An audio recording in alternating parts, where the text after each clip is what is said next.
To food kitchen. So ఇప్పుడు మీరు చూస్తున్నది దీన్ని ఆకుకూర పులుసు కూర అని అంటారండి. సో కొద్దిగా ఆకుకూర ఉన్న వాళ్ళు ఏం చేయాలో ఏంటి, పప్పు కాదు ఇది, అలాగని కూర కాదు. సో ఎలా చేయాలనేది విధానాన్ని మీకు ఈరోజు నేను చూపించబోతున్నాను. సో ఇక్కడ నేను ఆకుకూర కొద్దిగా, ఒక ఆనియన్, ఒక టమాటా, ఒక పచ్చిమిరపకాయ, కొద్దిగా చింతపండు. సో ఇది పప్పు కాదండి. అలాగని పప్పు అంటే పప్పు వేయట్లేదు, మనం కందిపప్పు వేయటం లేదు. సో అలాగని కూరగా కానీ ఏం చేయట్లేదు. సో ఓకేనా. సో నేను ఎలా చేస్తాననేది నేను మీకు ఈరోజు ఈ వీడియోలో చూపించబోతున్నాను. సో ముందుగా ఆకుకూర అంతా శుభ్రంగా కడిగి పెట్టుకున్నానండి.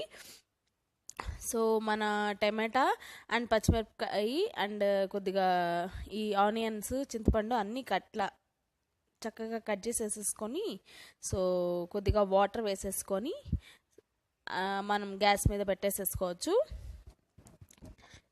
కొద్దిగా ఆకుకూర ఉంది, సో తొందరగా అయిపోవాలి అని అనుకున్న వాళ్ళు ఇలా ట్రై చేయండి.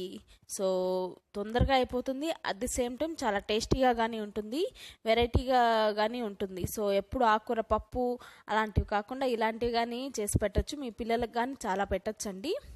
సో ఇక్కడ చూస్తున్నారుగా ఇప్పుడు మీరు. సో ఇలాగా గ్యాస్ మీద పెట్టేసేస్తున్నాను నేను. సో కొద్దిగా మీడియం ఫ్లేమ్లోనే పెట్టండి. సో మీడియం ఫ్లేమ్లో పెడితే సో ఇలాగ మనకి ఆకంతా బాగా మగ్గిపోతుంది. సో ఇప్పుడు ఇలాగే నేను ఇక్కడ సో కొద్దిగా పసుపు అండ్ సాల్ట్ కానీ నేను యాడ్ చేసేసుకుంటున్నాను. చూస్తున్నారుగా, పసుపు అండ్ సాల్ట్. ఎందుకు యాడ్ చేసుకుంటున్నానంటే కొద్దిగా మీకే ఇప్పుడు యాడ్ చేసుకుంటే ఆ వాటర్లో మొత్తం అన్నిటికీ పడుతుందండి. సో కొద్దిగా లేట్గా యాడ్ చేసుకుంటే అంత సరిగ్గా పట్టదని నా అభిప్రాయం. సో అందుకని ఇలాంటివి చేసేటప్పుడు ఇట్లా కొద్దిగా వాటరీగా ఉన్నప్పుడే నేను ఉప్పు, కొద్దిగా పసుపు అంతా వేసేసుకుంటాను. చూస్తున్నారుగా, చక్కగా ఇలా కలిపేసేసుకున్నాం. మనం కలిపేసేసుకుంటే సరిపోతుంది. ఇంకొంచెం వాటర్ ఉన్నాయి కాబట్టి అలాగే మీడియం ఫ్లేమ్లో దాన్ని వదిలేసేసేయండి. సో చక్కగా ఉడికిపోతుంది. సో చూసారుగా, చక్కగా ఉడికిపోయింది. సో ఉడికిపోయినప్పుడు కొద్దిగా మీరు ఇట్లా నేను చూపిస్తున్నట్లుగా గరిటతో మొత్తం అట్లా నెరుపుకున్నారంటే అంతా మొత్తం కలిసిపోయి చాలా టేస్టీగా ఉంటుంది. సో దీంట్లో మనం పోపు కానీ పెట్టుకోవాలండి, చాలా బాగుంటుంది. కొద్దిగా ఇంగు వేసుకున్నాము. సో నేను ఎల్జీ ఇంగు వాడుతుంటాను ఎప్పుడు, అండ్ కొద్దిగా పతాంజలి కానీ అప్పుడప్పుడు వాడుతుంటాను.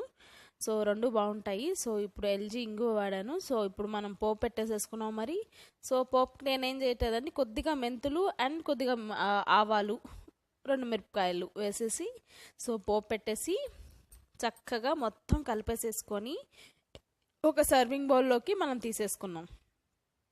చూస్తున్నారుగా. సో టేస్ట్ అయితే చాలా బాగుంటుందండి. సో మీరందరూ ఖచ్చితంగా ట్రై చేసి ఎలా ఉందనేది నాకు కామెంట్ సెక్షన్లో తెలియచేయండి. చూస్తున్నారుగా, ఖచ్చితంగా నాకు కామెంట్ సెక్షన్లో మాత్రం ఖచ్చితంగా తెలియచేయండి. సో మనకు ఫేస్బుక్ పేజ్ కానీ ఉందండి. సో మన ఫేస్బుక్ పేజ్లో కానీ మీరు లైక్ చేయండి. సో మన ఆకుకూర పులుసు కూర రెడీ అయిపోయింది.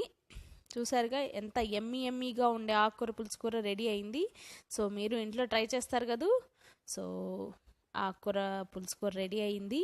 మీకు కనుక ఈ వీడియో కనుక నచ్చినట్లయితే please like, share and subscribe my channel A true food kitchen యమ్మీ.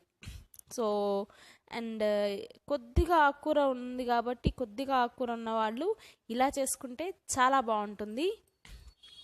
ఓకేనా. సో ఈ రెసిపీ అందరికీ తెలిసిందే, కానీ నేను ఎలా చేస్తాననే విధానాన్ని నేను మీకు ఈరోజు ఈ వీడియో ద్వారా చూపించాలని అనుకున్నాను. సో అందుకని ఈ వీడియో ద్వారా నేను మీకు చూపించాను. అండ్ ఇది కొద్దిగా చాలా టేస్టీగా కానీ ఉంటుంది. ఓకేనా. సో అండ్ దెన్ మన సెకండ్ రెసిపీ వచ్చేసి ఇక్కడ నేను మీకు చూపిస్తున్నట్లుగా ఇది క్యాబేజీ బఠానీ కూర అండి.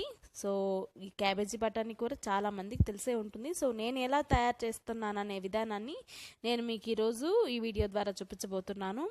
సో చూసారుగా మన క్యాబేజీ బఠానీ, సో ఎంత బాగుందో చూసారా.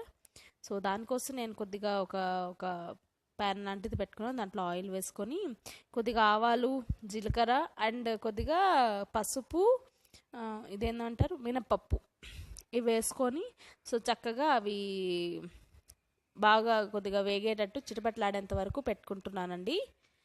ఓకేనా. అండ్ ఇవన్నీ కొద్దిగా చిటపట్లాడిన తర్వాత సో మనం ముందుగా క్యాబేజీ బఠానీ కొద్దిగా ఉడికించి పెట్టుకోవాలి. ఓకేనా. సో ఇప్పుడు నేను కొద్దిగా అల్లం పచ్చిమిర్చి అండ్ కొద్దిగా కరివేపాకు వేసి దాన్ని కానీ ఫ్రై చేస్తున్నాను. ఫ్రై కాదు, షాలో ఫ్రై లాంటిది. సో ఇక్కడ నేను బఠానీ అండ్ క్యాబేజీ ముందుగా ఉడకబెట్టుకున్నాను. సో ఇదంతా వేసేసుకున్నాను. సో దీంట్లోనే మనం సాల్ట్, కొద్దిగా ఏమన్నా ధనియాల పొడి వేస్తున్నాను నేను కొద్దిగా. ఓకేనా. సో దీనికి ఇంకా మనకి పప్పుల పొడి అయితే ఇంకా చాలా టేస్టీగా ఉంటుందండి. సో నేను అవైలబుల్ లేక ధనియాల పొడి వేస్తున్నాను. సో టేస్ట్ అయితే చాలా బాగుంటుంది క్యాబేజీ బఠానీ వేసుకొని కూర. సో కొద్దిగా మీకు అవైలబుల్గా ఉంటే కొద్దిగా పచ్చి కొబ్బరి వేసుకోండి, ఇంకా చాలా టేస్టీగా ఉంటుంది. సో ఇదిగోండి మీకు. సో మీరు తినలేరు కాబట్టి నేను తింటున్నాను. చాలా టేస్టీగా ఉంది. సో ఫైనల్గా మన క్యాబేజీ బఠానీ కూర, వేడి వేడి క్యాబేజీ బఠానీ కూర రెడీ అయిపోయింది. మీరందరూ ఇంట్లో ట్రై చేస్తారు కదా. సో